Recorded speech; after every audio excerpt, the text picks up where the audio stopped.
Welcome to the Brighten Your Day podcast. Hi, welcome. Good morning or good afternoon or whatever time you're listening to this. But anyways, this episode is going to bring you a disclaimer first, which I don't think many of my episodes are going to have a disclaimer, at least just a preface before I get started, but I feel like this one should. One, this is meant to be kind of a call out, okay? And it's a call out full of love, but also I feel like most people probably need to hear this message, myself included, okay? So anything that I am going to be saying to you, I am saying to myself. If you're like me and you can't stop scrolling, watch this. Hear my words. I hope you hear me. I hope you understand that this is for you. Secondly, if it looks very bright out here, it's because it is, and it is very hot. I need to be waking up earlier for these episodes because it is getting toasty in Florida. So, if you read the title, you probably know at least a little bit of what I'm going to be talking about. It is no secret that social media is here, and it is here to stay. I don't see any way, shape, or form that it is going to be leaving anytime soon. Not only that, but AI. It is growing at a rapid rate. I just never thought anything like that would be possible. And I think more and more people are realizing that like the rate at which all of this is coming is crazy. It's unheard of. I was looking at these stats yesterday. This is a side note, but I was looking at these stats yesterday of the creator economy and the YouTube economy and video podcasts and everything like that in general. And from when YouTube started to now, it's been about 17 years. Okay. So imagine that amount of growth. There's an article that came out that said the amount of growth that has happened in 17 years, it's going to double that growth by 2027. So in, 3 years from now?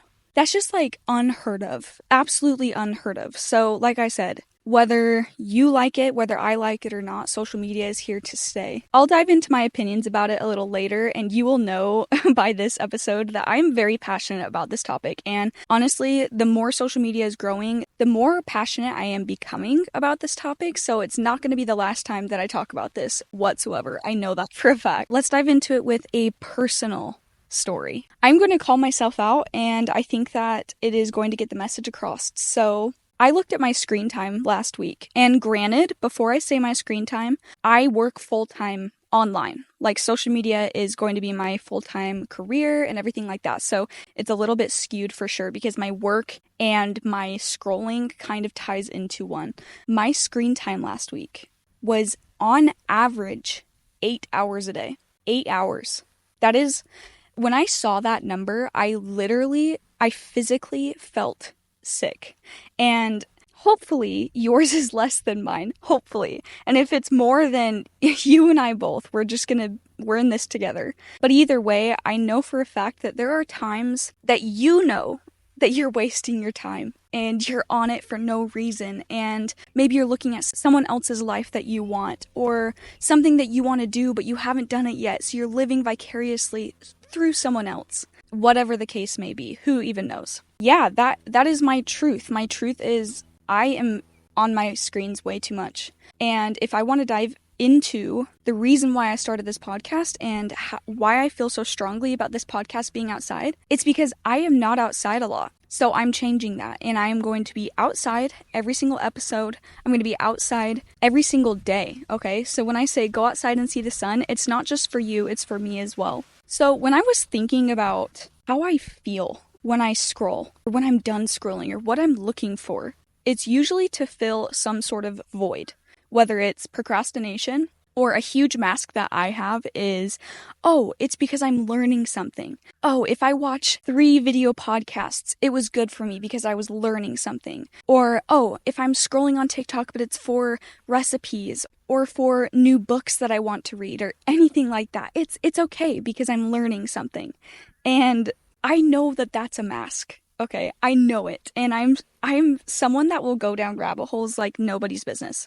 The rabbit hole I went down 2 days ago was what vacuum I should buy next, even though I already have a perfectly good vacuum. Like, I don't know.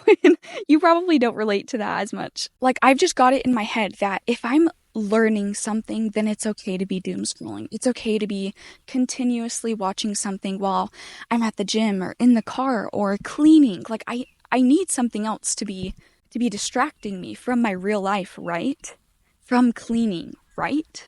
And the more I have dove into this epidemic, and yes, I'm going to call it an epidemic, the more I have learned that being bored is okay. And not only okay, but insanely important. And driving in the car without music or podcasts or anything like that is incredibly important. And I know how ironic this is to be talking about this as I'm making a podcast, as I'm on YouTube, as I'm on TikTok, but I've heard someone else say this before, and I will reiterate it. I'm going where the people are, and the people are online. So if I have to spread this message online and at least help one person have their screen time go down, then fine. Then I'm totally okay with that. So I just have a few questions for you. How does the silence feel? When you are done scrolling, maybe you're done and you're laying down in bed. How does that silence feel for you in your body? How does boredom feel? Have you even been bored recently? Or do you always fill it with some sort of noise? This is a tangent, but I promise this makes sense. I watched this dopamine detox video on Andrew Huberman's podcast, The Huberman Lab, and he talks about how he purposefully does stuff to detox himself. So sometimes he'll work out without caffeine, or he'll work out without music, or he'll put his phone down 5 hours before he goes to bed instead of 1. And I think that you and I both could absolutely benefit from that for so many reasons. But here's the thing, I'm not just going to talk about all these reasons why you should get off your phone. I'm going to talk to you about practical tips as to how you can do that, how I can do that, how we can do that, how we can put our screen time down. But before we do that, I want to dive into some statistics, and it's going to get a little dark. I think it's necessary. It at least snapped me out of it, and this is the reason why I'm making this episode, is because I saw these statistics and I was like, oh, ouch, that's really something. So let's get into these statistics, and then I'm going to teach you some tips and tricks that I have found or I've researched that have truly helped me in this pursuit of less screen time. So I was watching this TED Talk, and statistics show on average that after sleeping, eating, cleaning, and personal hygiene, school, and career, the average 18-year-old will only have about 334 months left on average. That is excluding screen time. And when I say screen time, I mean TVs, I mean your phone, I mean tablets, I mean gaming, anything. That's excluding extracurriculars or travel time to and from work. That's excluding the random errands that you'll probably need to run throughout the week, health issues that you may have, and the doctor's visits that you need to go to for that reason. And not only that, but that is also 18-year-olds. So if you're older than 18, let's say you're in your 20s, your 30s, that's a significantly less amount of time that you will have. Not only that, but think about your family. Think about your friends, your grandparents, your parents. Why would you want to miss any of that time that you had with them on your screens? Because whether you and I would like to actually think about it or not, time is finite, okay? We aren't on this world an infinite amount of time. And I saw somewhere that our brains can't even comprehend that. So then we fill it with all of these things out of denial, which totally makes sense. You can go very deep into that. Why are we here? What are we doing here? What happens after we're gone from here? All of that stuff. So I understand it's a mechanism that our brain has put to protect us from those thoughts. I think it's good in a way. You don't want to be spinning in your head about those thoughts all the time. But at the same time, sometimes we need to have a reality check of how much time we actually have here, how much time we're wasting here. Something I did after I saw my screen time report is I completely audited how much time I'm actually spending where. Because even if your screen time is only 2 hours a day, I guarantee you can find 15 minutes that did not need to happen. And this isn't a statistic, but think about this. How many times do you think in the day or in the weeks that you have missed the little things in life that make life special? You have missed the little inside jokes or the glances that your loved one tried to give you. Or even for me, when I go out in public, I specifically try and sit there and people watch. I know that sounds funny, but it's true. And the little things that I see, the little exchanges I see between people is beautiful.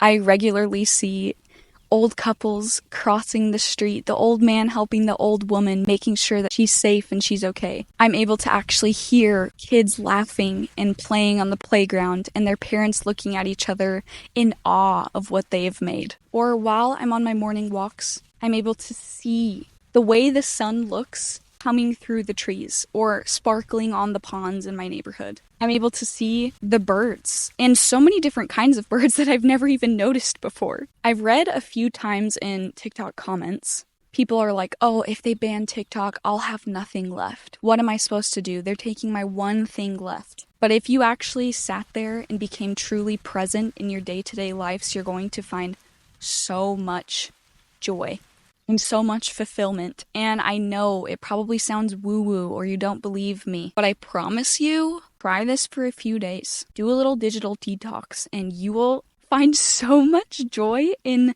the littlest things. Like when I cook now, I don't listen to anything. I don't listen to any music, no podcast or anything. What I found is when I'm eating my meals and I'm watching something, I don't even fully get to enjoy the experience of hunger and satiety.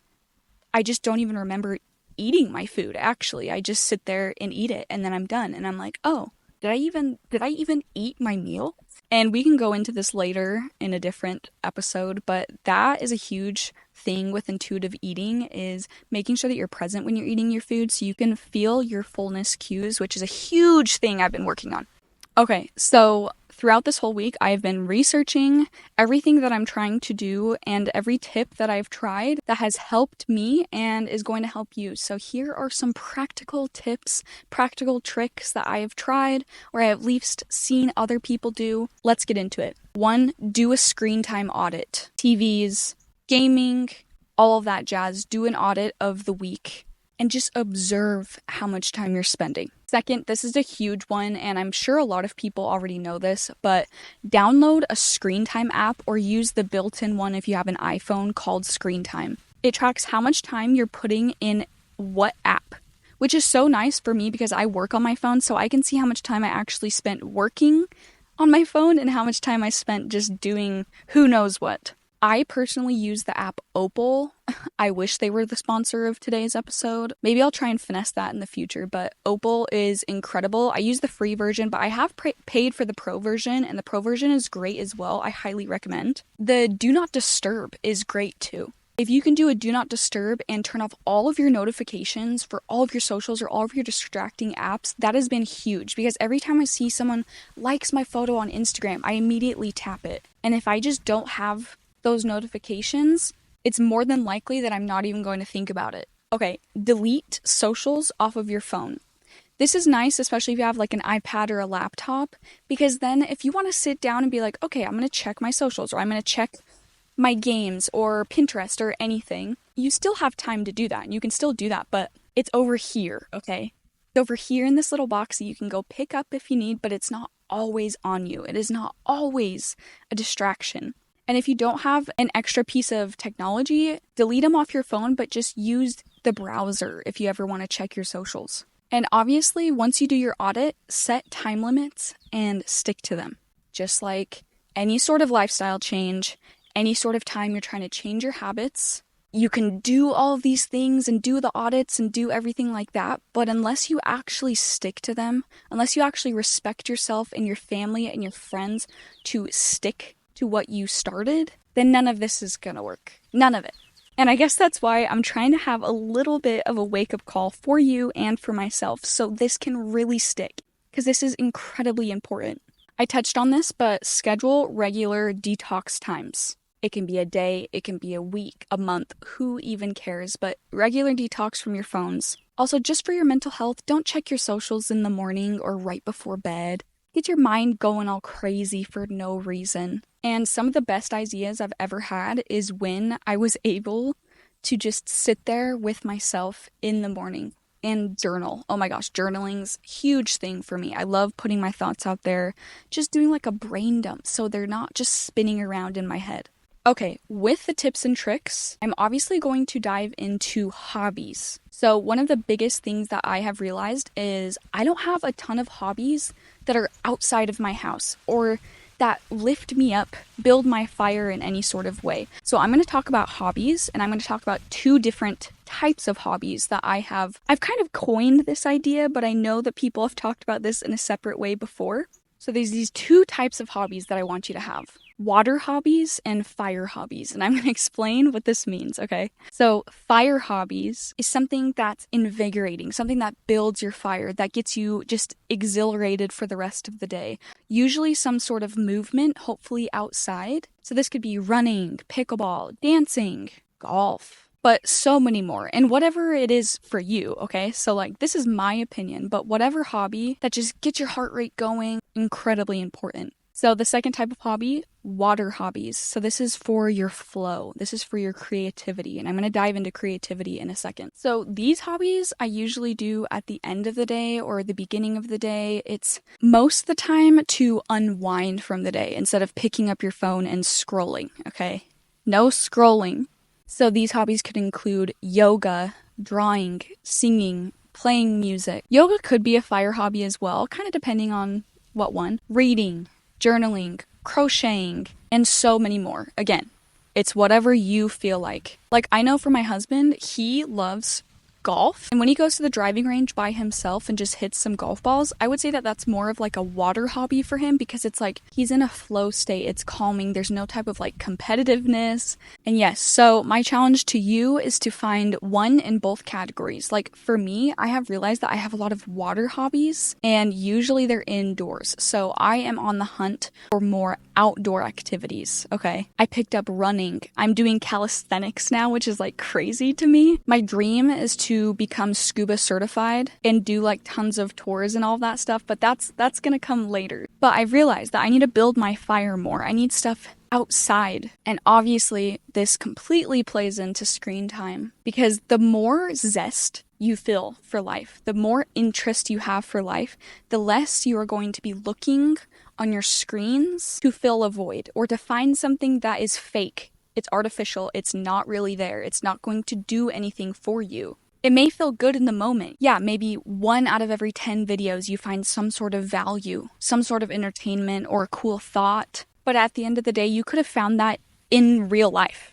Through real life experiences or through a book even. I also want to touch on creativity very briefly because I'm realizing that this is a lot longer of an episode. So I might do either a part 2 of this or a full on deep dive into the book called The Creative Act because this kind of what got me into finding more stillness in the day. I would like to say that I am a very creative person. It fills me up so much to find creativity and to be creating. So I read the book The Creative Act by Rick Rubin, and it completely opened my eyes to how much stillness I really did not have in the day and why I'm not feeling creative anymore. Why I feel like I'm in a rut, a writer's block, but I really wasn't. So I'm going to dive into creativity a little later, but if you are a creative person or you want to be more creative, because everyone's a creative person in their own way, I would recommend reading this book and finding more stillness. But there's a little thing that he says in this book that I love. Creativity is about allowing space for ideas to emerge free from the clutter and noise of daily life. So if you feel like you're in a writer's block or you're in a business and you don't know what way to choose, find stillness. Find stillness in your day. So incredibly important. That is my word of the year, actually. My sister started this where she chooses the word of the year to focus on, and I chose stillness. And it's becoming like a motto for my life is finding stillness, not even just for this year. So I'm going to leave you with a hot take, and I mean this in such a genuine way to help you as well as help myself. I think one of the biggest regrets that all of us are going to have in the next 10, 15, 25 years or when we're old and when we're gray is screens and screen time. There's so many videos or things of people asking older generations what their biggest regrets are, and so many of them are like, oh, I didn't spend enough time with my friends or my family because I focused too much on my work, or, oh, I wish I wouldn't have held a grudge. But I know for a fact so many of us are going to regret the times that we spent on our screens instead of connecting to each other. Not only that, but I personally believe that in the next 10, 20 years, maybe not even that long, we are legitimately going to have people that specialize in screen addiction or even detox centers or retreats. I think that it is going to be a problem, and it already is a problem. It's just kind of taboo to talk about. And yes, last reiteration, I know how ironic this is to talk about on social media and to post, but I need to go where the people are, and that is online. It just simply is. And I hate that I'm perpetuating this cycle where people are like, oh, you need to post to grow to your business, you need to post to be relevant and all this stuff, even though I don't believe in people being on their phones all the time.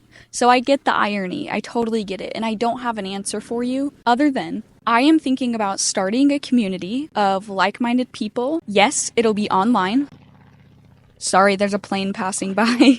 But the whole purpose is going to be connecting with each other to get offline, okay? So it'll basically be like a Bumble Friends, but a community of people. We can talk about screen time, we can talk about friendship and being lonely, especially life in your 20s and after college. It's hard to make new friends, and I'm definitely realizing that. I think later on, I am going to be hosting in-person day retreats where we just have fun and we connect and we meet each other. The biggest way to combat all of this is community in person. And social media can be a tool, okay? It can be a tool to meet people and bring them in person. So if I'm going to be on social media, at least I'm using it as a tool, and you should use it as a tool as well. I hate to say it, but our parents were right. It is that damn phone. It is. It truly is. And I think more and more people are realizing that. And I just hope that you heard me and that we can change this together, okay? Now, as you know, if you haven't been outside today, go outside and see the sun. Follow the Instagram, the Brighten Your Day podcast Instagram, please. I always do journal prompts and quotes and just things to uplift your day. So please follow that. And until next time, bye.